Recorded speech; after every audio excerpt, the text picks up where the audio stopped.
Hello, friends. Welcome to Akul Mac, and I'm live with you. And this is a business section. I will be discussing a very important subject today, and that is how you can become a real boss. How do you handle, whatever challenges you face, and if you are a leader, if you are an entrepreneur, how you can become and handle situation like a true boss. And that is the point of discussion today. And by the way, I'm live with you. My name is Chandrakant. You can call me CK in short. And you can actually send in your messages, your comments on this subject, and I'm live across all social media. Your messages will get displayed on the TV behind me, and I can read, take your name and address that. All right. So we are in business and we face so many different kind of issues, and when we face these issues we have to tackle the issues, as people say that we have to hold the bull by the horn. We cannot procrastinate. It is very risky to procrastinate. It is absolutely not wise in business to procrastinate. And how do you basically outshine, because there is a lot at stake. How do you basically outshine and handle the situation like a true boss? That is a point of discussion today. And I will actually draw your attention to some of these facts, some of these ideas from my own wisdom. I will share with you live. And if that resonate with you, good. Otherwise, I'm more than welcome to hear your side of the story. So please send in your comments and share your ideas on this very important subject. All right. So in order to become a true leader and in order to exhibit this quality of, becoming a true boss, what you got to do is basically, handle the challenges. And as we since we are talking about challenges, every day, every minute you will face some challenge or the other. There is no way you will have a situation where you can say as a professional that all your challenges are finished. There is no more challenges, you have tackled all. Because even if you have tackled all the challenges, new one will come. Why new one will come? I think that is a very good question that we must understand. Simply because when you are in business, you have to diversify. And if you do not diversify in order to stay relevant, then your business will definitely undergo a downward trail. So people have to at least keep on diversifying, either keep improving their products or starting new businesses or doing something new to stay relevant. And that is why, when you do something new, you may not know 100%, and therefore even though you have handled the challenges in the past, the challenges which are coming now are absolutely new, and you have no idea how to tackle these challenges. And that is why these are called challenges, how to tackle the issues which you are facing now. And that is where the challenge is. And chances are, you will have two options. One is you can handle it yourself and see the way it goes, or you can plan the things. You can plan it out. You can actually start making a mind map. Suppose you hit a block in your business, you start working on identifying what is the root cause for the challenge. And many times, in fact most of the time, that the trip that I want to tell you is that most of the time you may not have the solution for that obstacle. You may have to take advice from a mentor or from a person who has already handled that situation. Maybe there is a forum where you can approach and find out if there is a solution available for that. In nowadays, people can even ask AI. I mean, if you have enough faith on AI, you can actually use chat gpt, enter your problem statement. Let's find out what the chat gpt can give you, can throw out. So can AI be your guru, or you have to find somebody who can be your guru, who can advise you to handle that challenge, or you can handle it yourself. the chances are, if you have not handled that yourself before, in almost all the cases you will not be able to find a solution for that obstacle, because your problem solving, your own team's problem solving is limited to the problem that you have solved, your past experiences. And so if you face a new kind of challenge, new kind of activity in your business, you will have to basically go to an expert who can help you. Now, these challenges could be legal in nature, the challenges could be related to market dynamics, these challenges could be related to a new competition, etc. The challenges could be based on the regulatory framework. Challenges could be related to regional nuances. Suppose you opened a new office in a different country, and you have very little knowledge, because in terms of regulation, in terms of the landscape, you may face a lot of challenges on daily basis, especially in such a scenario. And also the social issues you may encounter, and even within your own comfort zone, within your own country, the social fabric is also undergoing a lot of changes. Because of that, the reaction of the clients also undergo a lot of changes. So the challenges are part of life. My 2 cents of handling the challenges is that, please, and my request is, please look for a mentor who can help you find a solution. Don't sit in your office, don't brood over things, and don't ever think that you are very intelligent person, you are running an enterprise, you are running a business, and hence you are the most clever person and you will be able to find a solution. Don't Google for solution, don't go to AI for solution. If you hit a challenge, find out the person who has handled that challenge and who is willing to help you with that. Now, that mentor could be a charged basis. You should be prepared to shell out, because if you don't find the right mentor to help you with that challenge, the chances are you may end up losing many times of what you would have ended up paying the mentor who could have helped you in a matter of few days. So that is the first point. And I started off with challenge simply because challenge is part of life.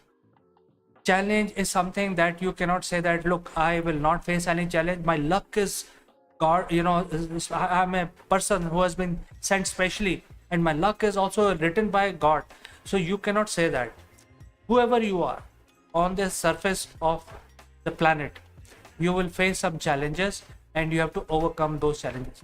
Some challenges can be minor and other challenges can be quite major, and until and unless you find and make your own effort to find a solution, there is no way you can overlook these challenges. You can't shove them up into under the table, and these challenges will then multiply and reappear after few days or few months again.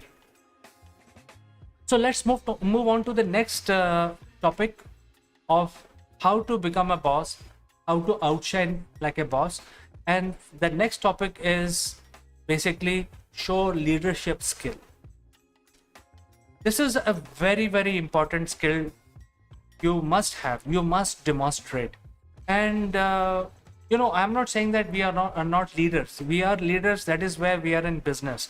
But this is part of a challenge. How do you maintain your status as a leader? Because as the situation changes, you will find a challenge itself to retain your position as a leader. So let us understand what is a leader. See, you are running a small company or an enterprise. The leader is someone who actually give confidence to his team. The team must get a feeling that, look, he is my leader, or he or she is my leader because he or she is adding some value to me. Otherwise, I can be leader myself. What is wrong with my abilities? So if the leader of a team is not adding any value to the team, the confidence of the team actually start reducing, and people don't realize it. They have to, but just by saying that, look, I'm your boss, doesn't mean anything. And especially after 2020, especially after post pandemic, that has become even more relevant, because the inner CEOs of everybody has come out, and your organization have also undergone tremendous changes, because things are more decentralized now than it used to be before 2020. So there are a lot of changes that has already happened in the way we conduct our we basically hire team, motivate the team, promote team, do business with my team. Spoils, the sharing of spoils of the profits is also different. So there are different kinds of engagement that people are doing, and therefore it has become a big challenge to stay at the top, to stay a leader, to remain a boss. So I think that is one thing that you have to understand, how you can value add to the team to stay relevant as a boss. And moment the team start to seeing that you are not adding value to them, that is the time they start feeling a feeling of mutiny, as people used to say back in the days. If the captain is weak, the crew will become a mutineer, and they will actually topple the captain, and somebody else will become the captain then. So I think that is a big challenge. If you have reached the top, just because you're owner of the business doesn't mean that your team will respect you. You have to constantly create scenarios so that people start seeing you as a person who will value add to them. And that is where most of the leader slips out, because they think more like a doer than giver. And that is where the problem is, that the day you realize that if you are a leader, you have to give more than basically give commands. You have to do more. You have to actually help your team.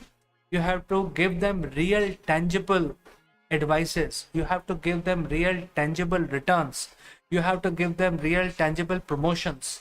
So therefore it is important to remain at the top level, so that your leadership can be always respected, should also be respected always. And that is a perception your team carries, that whatever happens, if I land into some trouble, I can always fall back on this person who is my leader, and I call him a leader because I can fall back on that person. So I think this is something that every leader, every CEO, everybody who's leading a team has to understand. Now, it's very difficult to explain this in a live stream. There are various exercises to practice these traits. You cannot learn it in one day. You cannot even learn it in 10 minutes. But this is one point which is highlighted. And why I'm highlighting, because if you can remain, or if you understand how you can remain at the top always, that means you have cracked the whole issue of outshining like a boss. So I think let's move on to the next item on our list today, that is related to our subject, and that is about the competition. You see, what happens is, when you are in business, you are in competition. You will never be ignored.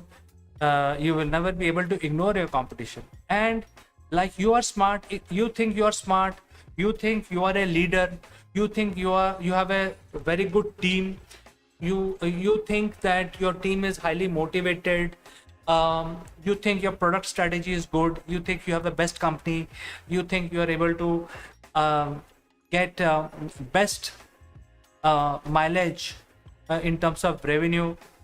Well, all of these activities, your competitors also think the same way. I mean, if if your competitors are in the space and you're competing with your different competition, everybody will have the same thought process. They are trying to defeat you in your own game, just like you are trying to defeat them in their game. So sometimes you win, sometimes you lose. How you win and how you lose is exactly not in your hand, and it is also not in your competitor's hand. Why you lose? Sometimes you have done everything right, still you lose. And many times your competitor has not done anything constructive and they will win. So nutshell, this is one aspect of understanding the competition, and who will win, who will not win is not in your hand. So result is not in your hand, but you cannot overlook your own competition, and never underestimate, because those people are similar to you. If you think you are a smart business person, so are your competitors. They are similar to you. Their thought process is also similar to you. They are also thinking in the same manner. And therefore, the competitive analysis is absolutely important. You have to do it every day. You have to sit with your team, identify the threat perception which may be arising because of your competition. And people who don't do that, and if they get lazy, they will suffer big time, especially in business, because this is a competitive landscape. Business is not like a job where you have a fixed income. Business is basically going out there and fight for every buck every day. So I think for outshining as a leader, my advice, my 2 cents on this is, find time, at least 20 minutes to 30 minutes every day of your work life, to identify what competition is doing. And identifying is not that do a simple chit chat. Make a system in your company to look at what is going on in the market space, and make a system in this. Make sure that you have a system to understand all these market realities on daily basis, and it goes into some sort of a system which you can basically refer. I think the best method to understand this aspect is to basically start making mind map. So my 2 cents again is, if you are a leader and if you especially want to understand the competition landscape, and if you want to not forget that the data which is coming out from the market and data analytics is not becoming your botheration, start working on the technique of mind maps. Because if you become expert in developing mind map, especially for understanding the competitive landscape, then you will not need any computer, you will not need any AI, you will not need supercomputer. It's all in your mind. It's out there, because mind map is nothing but the picture of the landscape, and human brain is very good in identifying the images, and you will start remembering things if you create a mind map. So to handle the competitive landscape, you start working on the mind map technology, mind map processes, mind map methodology, and you can just write it down. The best way to learn mind map is to basically start creating mind map on a piece of paper with your pencil. You don't need a high-tech equipment or high-tech software to create a mind map. Just start jotting down all the linkages on your diary on the piece of paper with a pen or a pencil, and that is where you will actually start understanding your competition. You start getting into the mind of your competition. So let's look at the next item now. Next item is the stress. Well, whatever I'm talking about today is very good, but some of these things may get stress. So you have to basically overcome the stress. You have to find a way to reduce your stress levels, and to ensure that you don't get bogged down by the stress, because stress is a negative negative aspect of the personality.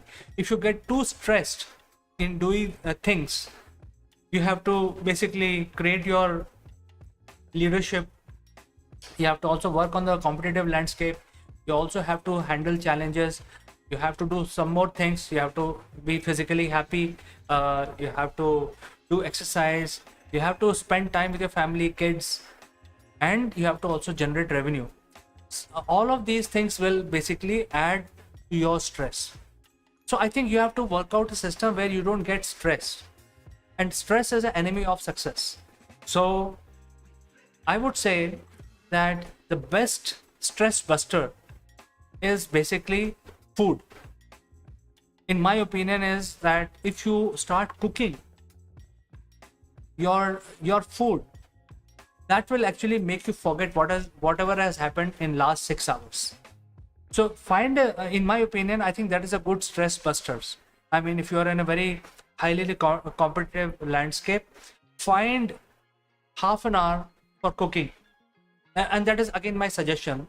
For some people, cooking may be a very bad idea, but if you follow this, see the difference. Cooking is a very good stress buster, is absolutely important. And the food that you're cooking in your office is basically you're going to consume. So you can be imaginative when you're actually cooking. It's like a chemistry alchemist, and you have already worked very hard from 9 to 12, and from 12 to 2 it is your own personal time. In 12 to 2 you're going to forget what you have done in the morning. You have handled all the difficult situations in the morning, and at 12 o'clock you start cooking food for your lunch. So you may have to cut the salad, you may have to cook some sauces, you may have to basically order something from outside, and then you finish your lunch. It's a very rewarding experience. And once you sit down, and this is something personal to you, you're cooking your own food, you are de-stressing yourself, and then after you finish your lunch, you're fresh. You have actually overcome that stress which you have gathered in the morning. And that there could be other solutions to de-stress. I wouldn't like to say that meditation is a good de-stress, because meditations is not real. If you're in a high stress situation, and if you're a business person, meditation is something which will take you to your problem, and then you start brooding over. And meditation also takes a lot of time to really give you any result. You need something which can de-stress you immediately, which can take you off that stress immediately. There has to be a cutoff. Now, for some people it could be a gym, for some people it could be cooking, for some other people it could be watching a movie, and so on and so forth. So choose an activity which will de-stress you, which will for some people it could be sleeping. So the choice is yours. You need to de-stress in order to remain fresh all the time. Okay, let's move to the next topic, and that is the time management. Time management is a skill. Time management, people don't actually consider time management as an important aspect, because time is the key here.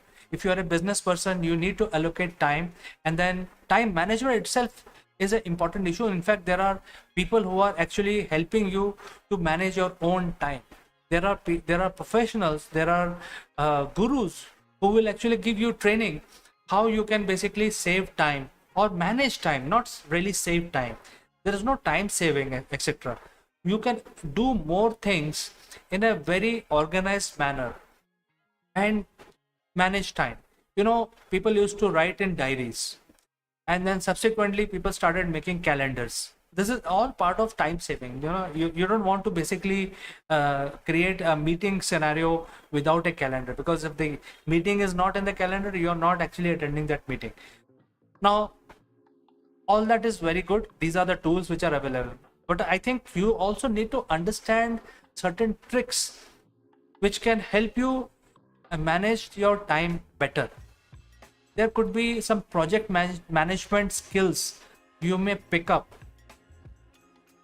to manage your time. So I'm talking about learning project management that will actually make you more efficient. And if you're more efficient, you can manage your time better. You can churn out things faster. Your thought process is very clear if you actually have the project management skills. Now, this project management skill is not related only to a project. It is related to everything. Even if you are a shoe manufacturing company, you will need a project management skill. Even if you are a vendor of any kind, the trick of the trade remains the same across the entire spectrum. So learn the project management to do a better time management. All right, so let's move to the next one. And this is the elephant in the room. The elephant room in the room is that criticism. How do you handle the criticism? How do you ensure that you don't get criticized, or the criticism is a part of the game. You can get criticized. There are two ways. You don't get criticized is one way of thinking. Other way of thinking is that, okay, criticism is part of the game, so you have to take it as it comes.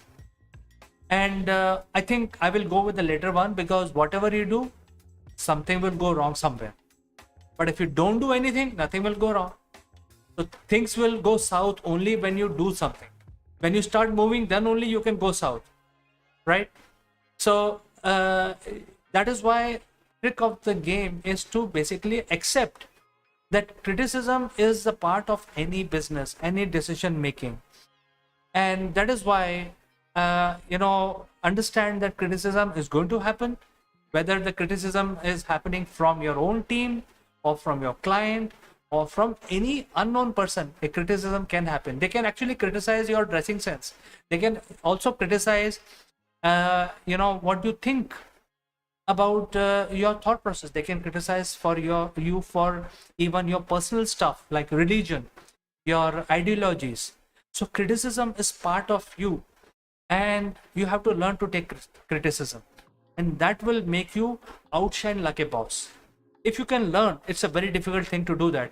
By the way, I have one viewer from Twitch platform. His or her name is Digi BTW7, and this person is asking, what's up? I'm great, Dig BTW7. If you have a question, shoot it. I'm here to answer your question, and the subject today is how you can actually become a better and wiser boss. All right, so we were talking about criticism. So handling criticism is I will say that you have to become little thick-skinned. If you become a thick-skinned person, then I'm not saying that you have to become shameless. You have to become less sensitive. When I say thick-skinned, doesn't mean that you become shameless. You don't want to basically start if you do wrong things, you will get basically blamed for doing wrong things. But the important thing is you have to start accepting what wrong or right has happened. Because if you don't accept, how will you improve situation in future? After all, any leader, any boss will learn from his own mistakes. There are very few people who can learn from other people's mistakes. There are very few. And if you can learn from other people's mistake, you are actually a better off person. So when you see criticism of other person, two things can happen. One is you get into a shell. Look, if I do this thing like that person, he got criticized so badly, I don't want to get into that situation. So you will not even do anything. But as I started, if you don't do anything, nothing will happen, neither good nor bad. If you do something, if you take an action, then something will happen.